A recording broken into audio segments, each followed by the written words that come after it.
안녕하세요. 10분 트레이더입니다. 10월 5일 목요일 한국경제신문 주요 기사 한번 보겠습니다. 그 전에 해외 증시는 다행히도 조금 반등하면서 마감이 되었습니다. 하지만 아직 우리 시장은 분위기가 좋지 않기 때문에 오늘 우리 시장도 조금 반등이 나와줄지 한번 지켜봐야 되겠습니다. 기사 한번 보겠습니다. 첫 번째 기사는 추석 내내 악재 쏟아지더니 터졌다. 금융시장 긴축 발작. 10년 만기 국채 금리가 연 4.351%에 마감이 되면서 지난해 10월 24일 이후로 최고 수준으로 마감이 되었습니다. 그리고 원달러 환율이 1363.5원이 되면서 1360원대 환율이 올해 처음으로 달성이 되었고, 미국 중앙은행에서도 고금리 장기화 필요성이 대두되면서 10년 만기 미국 국채 금리도 연 4.8% 넘어서면서 2007년 이후에 16년 만에 최고치를 기록을 했습니다. 그래서 우리 코스피 지수는 2% 넘게 급락을 했고, 코스닥도 어제 4% 급락을 하면서 주식, 채권, 원화값이 트리플 약세를 보였습니다. 다음 기사는 미 의회에서 234년 만에 하원 의장 첫 해임이 됐다고 합니다.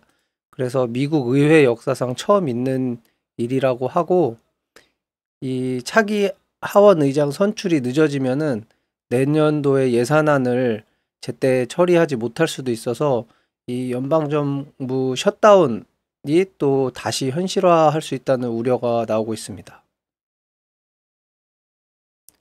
다음 기사는 국세청에서 대형 빌딩과 토지도 시가로 과세한다는 내용입니다. 최근에 국세청에서는 꼬마 빌딩에 대해서 이렇게 했었는데, 그거 외에 토지나 대형 빌딩, 그리고 자산의 50% 이상이 부동산인 기업의 주식, 여기에도 시가 기준으로 상속세와 증여세를 매기기 시작했다고 하는데요. 이렇게 시가 기준으로 변경을 하면은 공시지가 대비 세금이 최대 거의 100%가량 늘어난다고 합니다. 다음 기사는 세포를 컴퓨터처럼 프로그래밍 한다. 그래서 암 치료 등 인류 난제 해결한다. 이런 내용의 기사인데, 이 인공지능과 머신러닝 기술을 활용해서 우리 몸의 세포를 컴퓨터의 바이트처럼 프로그래밍 할 수 있는 시대가 열리고 있다고 합니다. 요런 MIT 뮤지엄에 전시가 된 핑크 닭이라고 하는데, 이런 게 유전자를 변형하는 수준이 아니라 거의 프로그래밍하는 수준으로 새로 막 이렇게 조직을 할 수가 있다고 해요. 그래서 이런 핑크닭 색상을 조작하는 이런 것도 가능하다고 그러고, 이런 것은 이제 합성 생물학이라고 하는데, 이런 합성 생물학을 통해서 글로벌 바이오 시장이 30조 달러, 우리 돈으로 4경 원 규모의 될 수 있다, 이렇게 전망을 하고 있습니다. 그래서 이 합성 생물학이라는 게 인공적으로 생명체의 세포를 설계하고 제작하고 합성하고, IT 기술처럼 DNA를 이렇게 프로그래밍하는 그런 기술이라고 하고, 이런 합성 생물학을 통해서 맞춤형 유전자를 개발을 한다거나 아니면 신약을 개발을 한다는 등의 가능성이 무궁무진하다고 합니다. 다음 기사는 한은과 정부가 디지털 원화 내년 계좌이체를 테스트한다는 내용입니다. 그래서 디지털 원화로 불리는 중앙은행 디지털 화폐 CBDC라고 하는데, 이것을 실거래에 활용하기 위해서 테스트에 나선다고 합니다. 그래서 내년 하반기에는 이 CBDC 기반의 예금 상품을 테스트용으로 선보인다고 하고, 일반 금융 소비자도 테스트에 참여할 수 있도록 할 방침이라고 합니다. 그래서 이런 게 도입이 되면은 스마트 계약 같은 거를 처리하기가 편리해진다고 하는데, 뭐 카드 결제 같은 것도 우리가 통상 한 3영업일 정도 이렇게 정산 기간이 있는데 이런 것도 실시간 수준으로 단축할 수가 있다고 하고 뭐 중개업자 수수료 같은 것도 낮출 수 있을 것으로 보입니다. 다음 기사는 한국 3년물도 4% 돌파, 가계 기업 빚 폭탄 터지나. 국내 채권금리 기준물인 3년 만기 국채금리도 올해 들어서 처음 연 4%를 돌파했다고 하는데 이렇게 금리도 올라가는 와중에 GDP 대비해서 가계와 기업 이런 부채도 계속해서 증가세를 보이고 있습니다. 특히 이 가계대출이 계속 증가하는 추세는 주택담보대출이 늘어난 영향이 제일 크다고 하는데 이런 민간 부채가 확대되면 고금리 장기와 맞물려서 부실로 이어질 위험이 있습니다. 다음 기사는 패드 더 올린다는데 한국은행은 금리 동결? 이런 기사고 한국은행이 우리나라에서는 지난 1월에 연 3.25%에서 3.5%로 올린 뒤에 지금 8월까지 5회 연속 동결을 하고 있는데 미국에서는 계속 금리를 올리고 있죠. 그래서 패드에서는 올해 가기 전에 11월이나 12월에서 기준금리를 올릴 가능성이 또 높게 전망이 되고 있는데 여기서 현재 미국의 5.25에서 5.5%이 금리를 한 차례만 더 올려도 우리나라와 그 미국과 우리나라 금리 차이가 2%로 거의 사상 최대 금리 차가 생기게 됩니다. 그래서 8월 달에 그 외국인 증권 투자 금액이 17억 달러가 순유출돼서 지난해 12월 이후 최대라고 하는데 이렇게 우리나라도 금리를 계속 동결을 하게 되면은 그 외환 시장의 불안을 야기할 수가 있다고 해서 어떤 인상에 대한 가이드가 필요하다 이런 내용의 기사였습니다.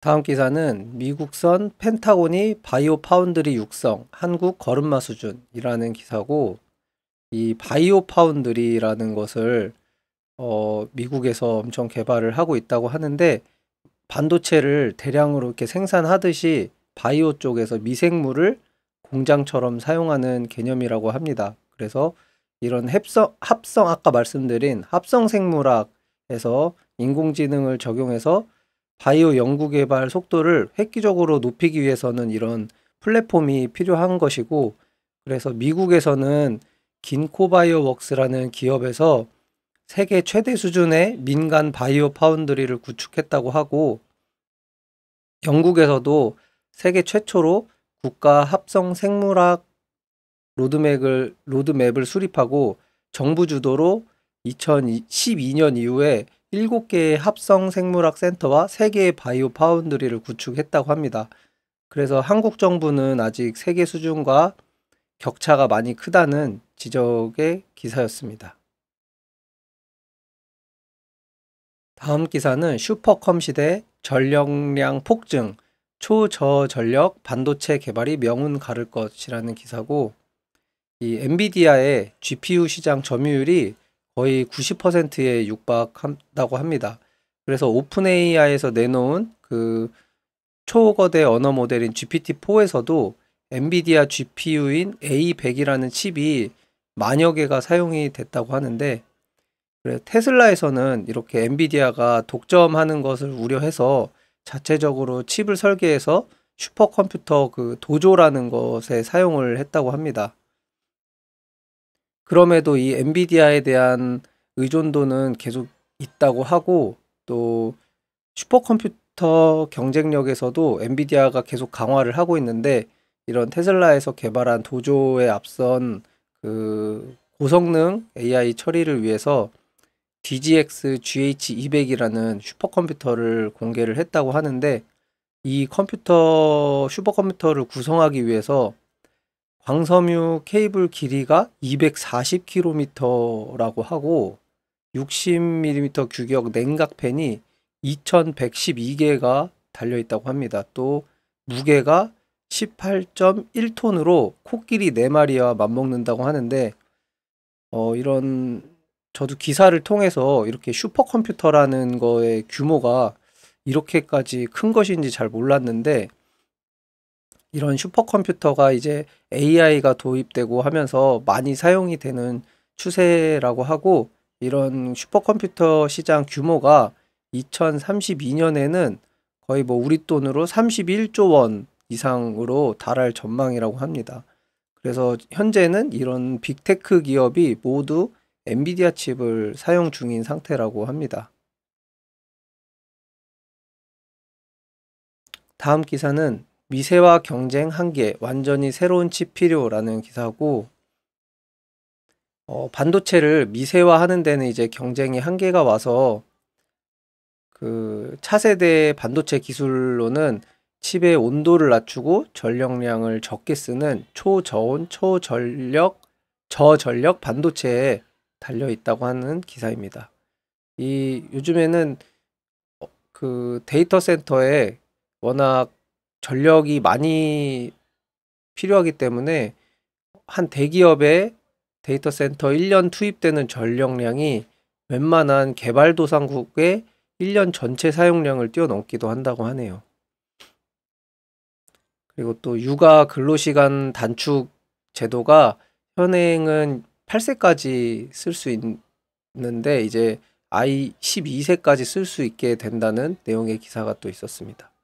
그리고 한전에서도 전기료가 킬로와트 시당 26원을 더 올려야 된다, 이런 내용의 이 적자가 계속 심해져서 그런 전기세를 더 인상해야 된다는 기사가 또 있었고, 또 정의선 회장 실력에 놀랐다, 영업이 연 20조 압도적 실적, 이런 기사로 현대 기아차가 매출이익하고 영업이익이 크게 올랐다 하고 글로벌 차 판매량도 순위도 3위에 굳혔다고 하는 기사가 있었고, 또 미래 먹거리로 로봇이나 AAM이라고 해서 뭐 우주 항공 모빌리티 이런 분야에도 투자를 잘 하고 있다는 그런 기사가 있었습니다. 또 기사로 하나 로보틱스 출범, 6조 원 협동 로봇 시작 공략, 이런 기사로 하나 로보틱스가 이 협동 로봇 시장을 하기 위해서 공식으로 출범을 했다고 합니다.